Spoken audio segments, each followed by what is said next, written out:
Hey everybody, Dimitri here with Serg Supply, and today we are installing the Maxx Air Fan. Let's get moving. Welcome back to the video series on our full build. Today we're going to do one of the more, I don't want to say over-filmed, but most common videos you'll find online. This is the Maxx Air Fan installation video. Ours is going to be a little different. We have a Maxx Air Fan kit we sell on our site. It's an installation kit with all of the items. I'm actually going to go ahead and install that today. And show you guys how I do it. So before I do anything, I'm going to unbox this fan and do a bit of a bench test. We did it with the air conditioner, equally important with the fan, because in my experience, I have had a few fans that turn on just fine, but I can't get the remote to work, and I end up having to take everything out, rip it off the van, and send it back. It's kind of a pain. So it's good practice to take this thing apart, put some 12-volt power on it, and make sure everything works before we throw it in the van. So I'm going to start unboxing this bad boy. All right, let's crack this bad boy open and take a look at what we got cooking inside. So, there she is, in all her beauty. I'm gonna set this aside for now. Now, as tempted as you are to peel this off, leave it till the very end, because again, if the bench test goes horribly wrong, you're gonna look like an idiot trying to put this thing back on. There's no amount of skill or heat guns in the world that'll save you from that. So, I've got the fan here. I'm going to set the shroud down for now. I got the remote as well. We'll just open this up. And let me just check if there's batteries. Oh, look at that.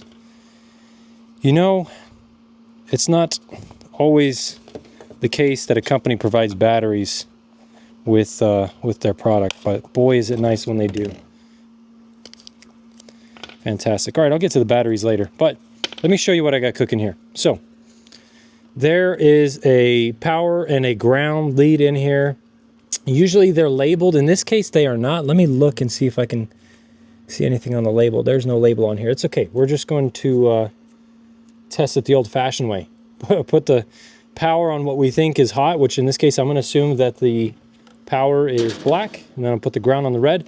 I've got this little rig here. You guys may have seen it in another video. This is just a 12-volt Milwaukee battery with an inline fuse. I got this on Amazon for fairly cheap, but it lets us test all of our puck lights, all of our fans, without having to build a whole power system for it. So super convenient, just some waggers on the end. Pretty good likelihood that it's dead, so we'll see how this pans out for me, but all right. Okay. Something's a little odd here. Shouldn't just power on like this. Let me undo this. The fuse didn't blow. I'll reverse the polarity. Maybe that was the issue. But definitely all you should hear is a beep coming out of this unit and nothing else.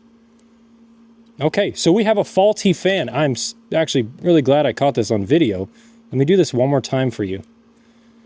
Gonna go ahead and connect power. And again, all you should hear is a beep indicating that this has power, but it should in no way power on. And now we got nothing.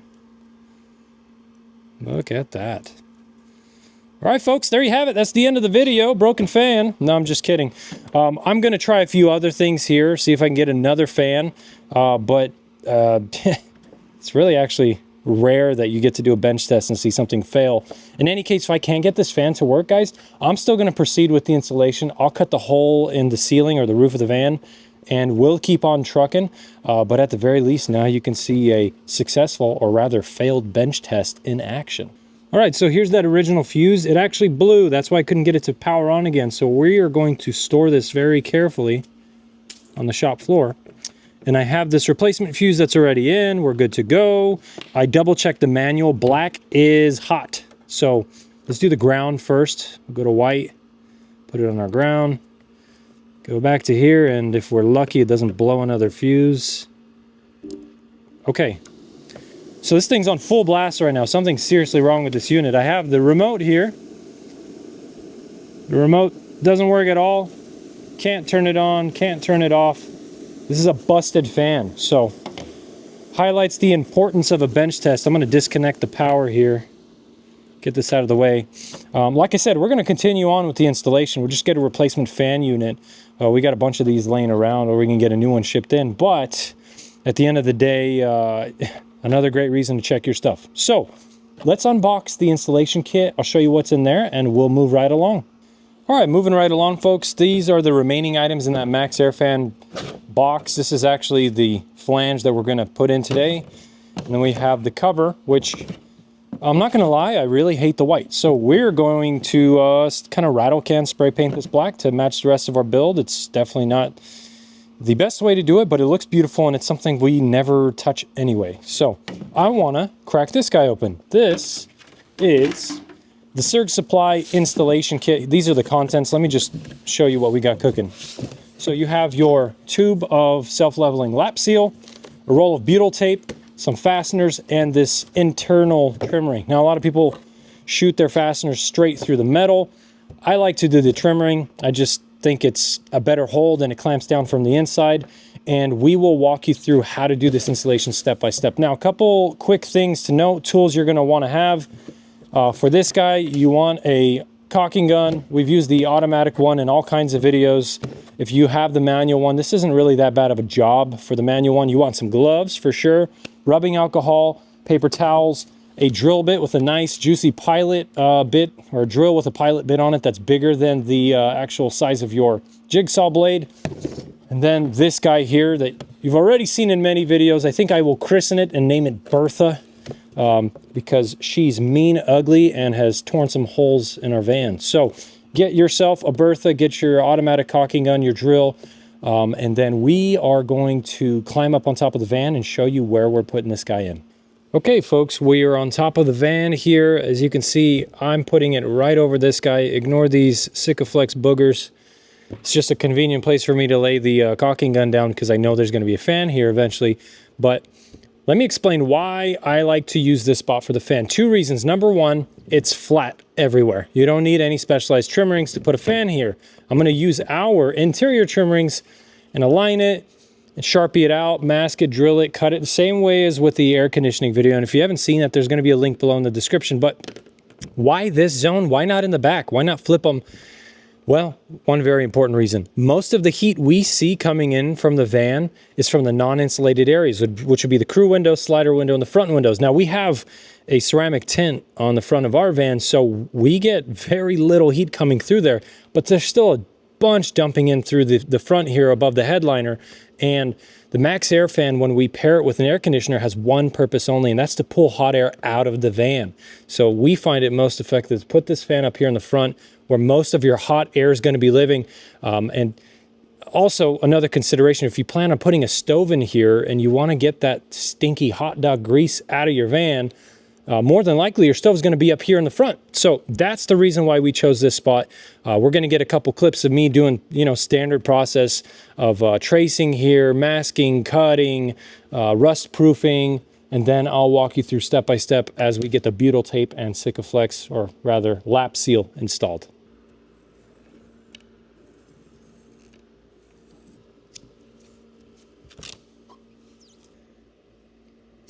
Time for some B-roll music. Okay, folks, before I get too crazy cutting here, I just want to explain one quick thing. If you run into any kind of, I don't want to say tension or pressure here, it's more than likely because some of the newer sprinters actually come with sound deadening already pre-installed. So for that reason, the body saw doesn't do as well. The jigsaw does better there, but keep in mind, you may hit some rough spots. This jigsaw will make it right through that factory sound deadening, but don't freak out if you hit some rough spots. It's as expected with this.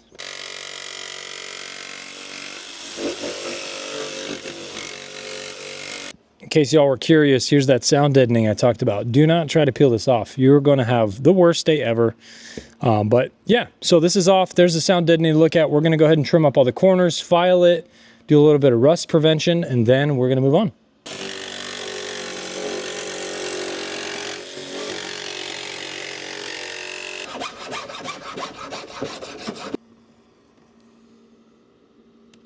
Okay, folks, so here we are. I've got this in the hole. Nothing's set in stone yet, but I want to explain what I'm doing and why real quick. So I've taken the tape off, and I'm going to place another fresh little bead of tape here, and I want it to be, I don't know, maybe a ½ inch outside of the white. And the reason being, when I put this lap seal on, I want it to drip off the screws over the side into the actual, you know, vehicle paint a little bit. I don't necessarily want it to terminate at the ring. I do want some overlap there. So that's what I'm doing here. Now, once this tape is applied and we're ready to move forward, what I'm going to do, kind of explain this as I go here, is take a drill bit that, the drill bit we're using today is 1/4 inch. You can use something different if you'd like, but I'm going to drill these holes out on the trim ring, definitely bigger than they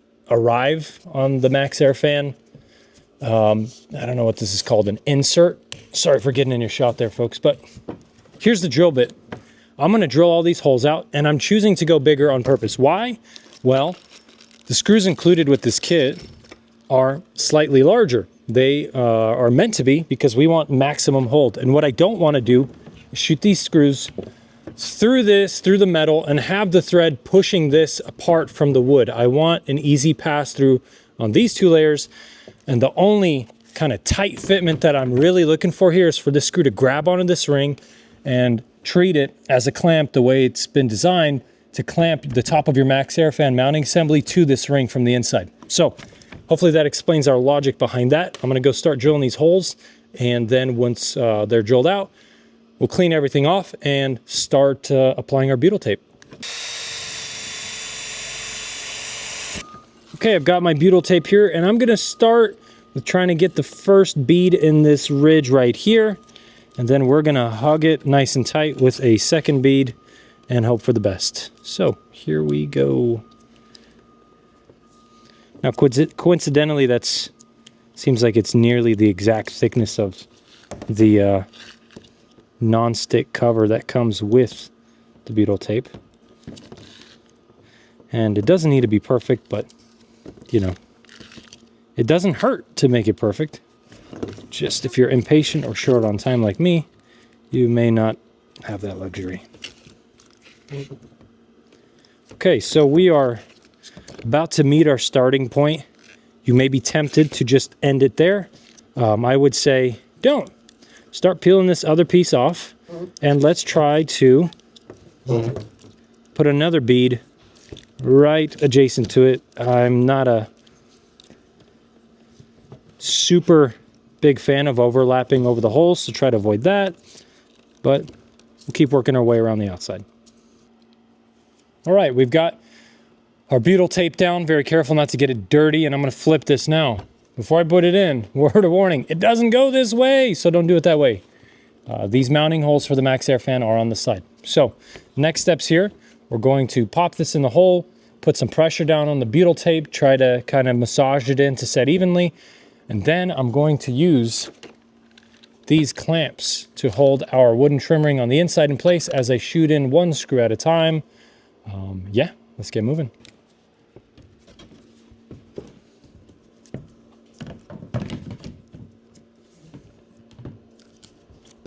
Perfect.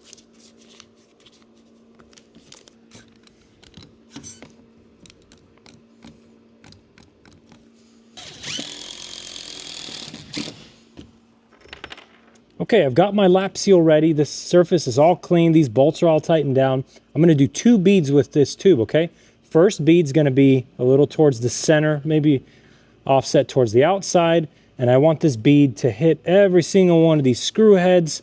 That bead is going to drip down into the fan and over the screws, but the second bead is going to be right on the outside of the screw heads on this edge. I want it to be nice and thick because it's going to droop over the exposed metal here. I do want it to go over the side. So let's do this thing.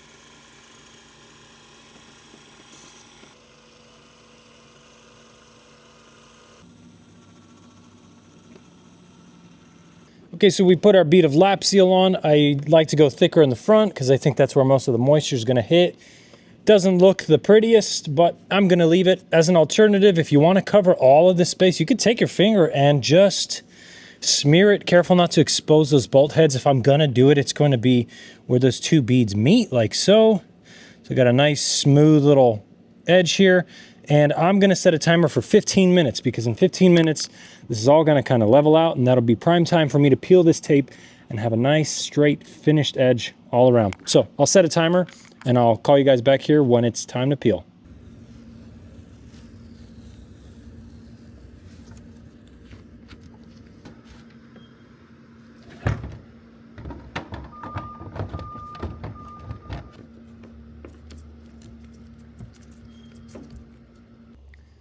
There it is, folks. The fan is not installed.